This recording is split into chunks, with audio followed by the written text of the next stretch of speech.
Children, moving ahead with chapter 7. Now, this chapter I will be doing a little bit slowly because these terms are sort of totally new and it's a new concept. So, some children may find it a little bit tougher to understand.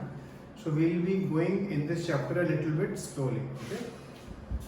Anyway, the next, so far we have seen one thing. Suppose two triangles are there, triangle ABC and triangle say PQR.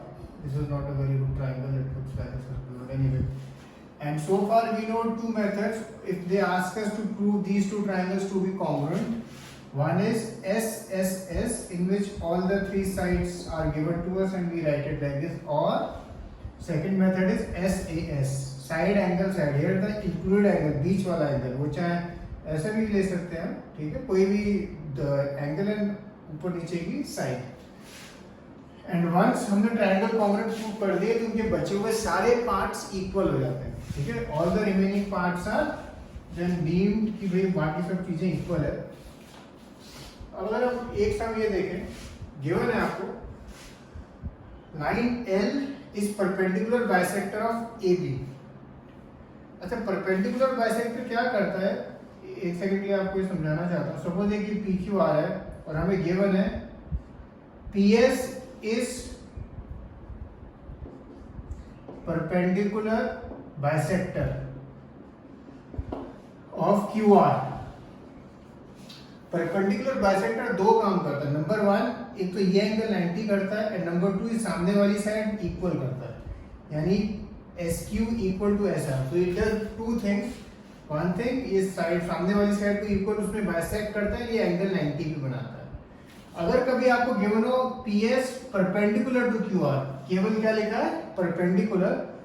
जब perpendicular होता है, only perpendicular mention किया है, उसका मतलब होता है कि बस ये सामने वाली साइड 90 है, ठीक है, ये सामने वाला एंगल 90, ये दोनों एंगल, ठीक है.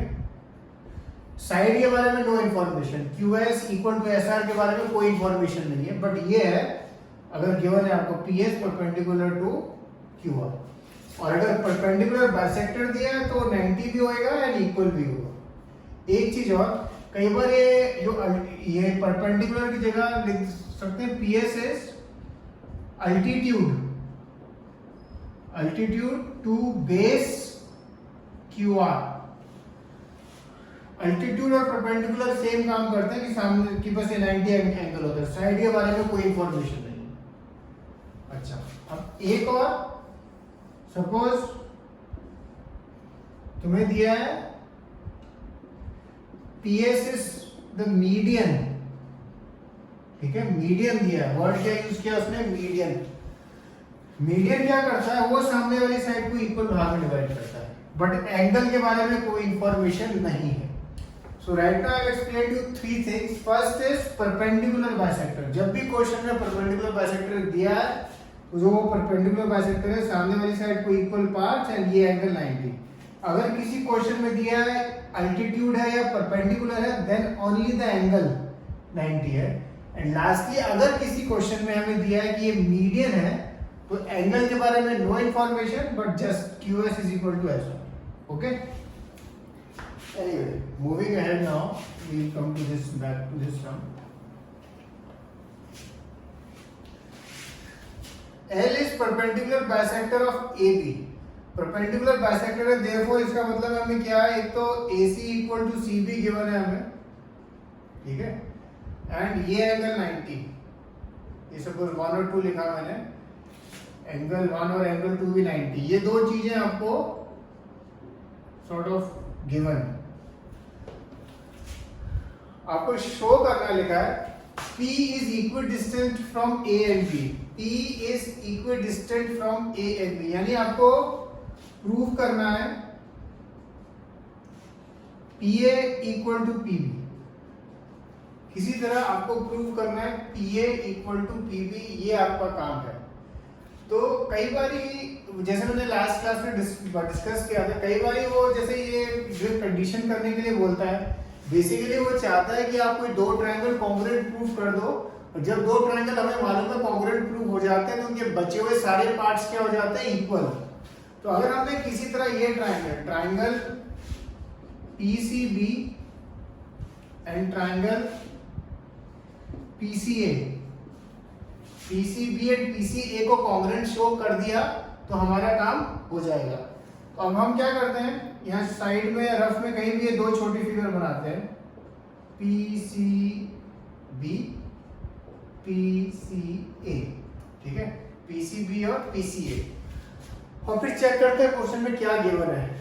सबसे पहले अगर हम देखें नीचे वाली साइड BC और CA, BC और CA ऑब्वियसली वो इक्वल है तो वो गिवन है, तो ये हमें मिल गई कंडीशन। फिर अगर हम देखें एंगल PCA कौन सा एंगल है, PCA ये एंगल 190 वाला है, PCB ये एंगल 290 वाला है, ये भी हमें गिवन है तो ये भी इक्वल है। एंड लास्ट कंडीशन अगर हम देखें PC और PC दोनों में क्या है, कॉमन है, तो ये किससे हो जाएगी कॉन्ग्रुएंसी हमारी, SAS।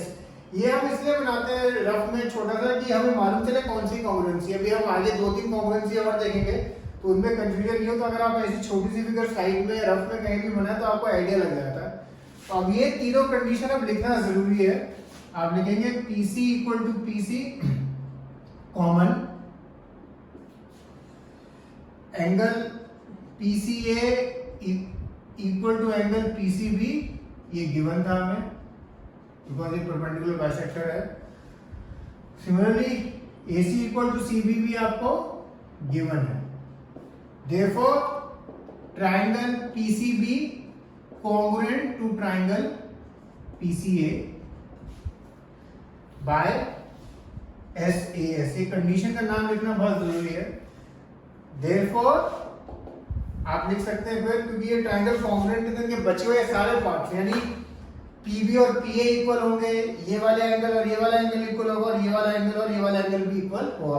और हमें क्वेश्चन में बस बोला है show that P is equidistant from A and B, यानी PA equal to PB prove करना है। Therefore PA equal to PB by CP CT, congruent parts और कॉन्ग्रुएंट ट्रायंगल्स, ठीक है। तो ये इस तरह से सम होगा। इस सम में हमें उसने कोई ट्रायंगल डायरेक्टली नहीं बोला था कॉन्ग्रुएंट शो करने को, बट हमने अपनी जजमेंट यूज करी और फिर हमको रियलाइज को हुआ कि हमें करना पड़ेगा। ओके, सो ये सम आप इस तरह से लिख देना। फिर अब हम एक एक्सरसाइज का एक सम देख रहे हैं। फर्स्ट सम बहुत सिंपल सम है। एक चीज ध्यान रखना, जिस भी क्वेश्चन में ये ऐसे क्वेश्चन है, ये फिगर दी हुई है आपको गिवन है AC equal to AD, AC equal to AD given है आपको गिवन है AB बाइसेक्ट्स एंगल A, यानी ये दो एंगल, ठीक है, एंगल 1 और ये एंगल 2 इक्वल है। अच्छा, जिस भी क्वेश्चन में ऐसे लिख के दिया है ना, शो ABC ऐसे नाम लिख के दिया है, तो उसने आधा काम आपका वही कर दिया है, आधा काम उसने आपका वही कर दिया है, क्योंकि ये फिर बहुत इजी हो जाता है सब। जब भी ऐसा क्वेश्चन में गिवन है ना कि भाई शो ऐसे गिवन है, तो हमेशा ये करना है, दो छोटी फिगर बनाना और सेम लेवल से सेम नेमिंग सेम पैटर्न से ABC तो ABD। अगर ABC में U लिखता तो यहाँ ABD भी U लिखता, और फिर बस मार्क करते जाओ। कुछ चीजें गिवन होगी, कुछ चीजें हमें ऑटोमेटिकली आइडिया लगेगा। फॉर एग्जांपल इन दो ट्रायंगल में एक तो AC equal to AD question में गिवन है, AC इक्वल टू AD। फिर अगर हमें लिखा है AB बाइसेक्ट्स एंगल A, यानी ये angle BAC equal to BAD, ये गिवन है आपको। क्यों गिवन है? क्योंकि क्या लिखा है, AB बाइसेक्ट्स एंगल A। तीसरी कंडीशन जब हम ढूंढ रहे हैं, तो जैसे एक है BC और BD, BC ये रहा, BD ये रहा, इनके बारे में कोई इंफॉर्मेशन नहीं है तो नहीं यूज कर सकते। फिर AB और AB क्या है, कॉमन, तो वो हम यूज कर सकते हैं।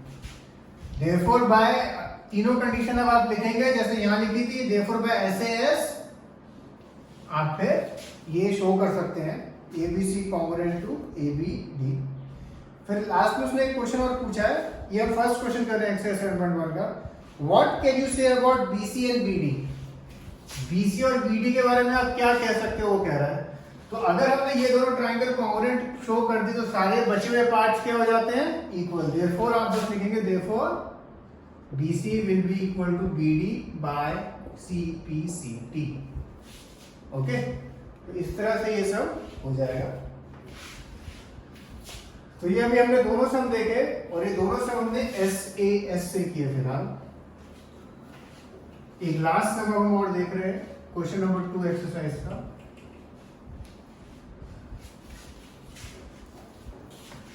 इसमें इसको यहाँ लिखना होगा, वो तीनों कंडीशन तो लिख लेना।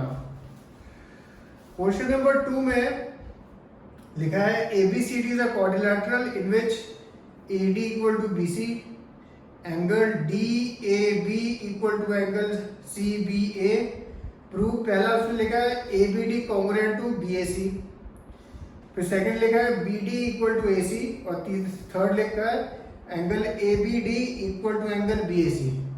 एक्चुअल में अगर आप ये क्वेश्चन देखो ना, केवल फर्स्ट पार्ट ही करना है आपको, सेकंड और थर्ड पार्ट के लिए तो कुछ करना ही नहीं है, क्योंकि जब ये कॉन्ग्रुएंट हो गए तो आपको बस क्या लिखना है नेक्स्ट सेकंड के लिए BD equal to AC by CPCD। Similarly नीचे वाले के लिए भी angle ABD equal to angle BAC by CPCD। मतलब एक्चुअल क्वेश्चन तो फर्स्ट वाला ही है, और उस क्वेश्चन के लिए भी उसने आपके लिए आधा काम क्या करके दे दिया है, उसने वहां नेमिंग दे दी है। नेमिंग बड़ी इंपॉर्टेंट होती है।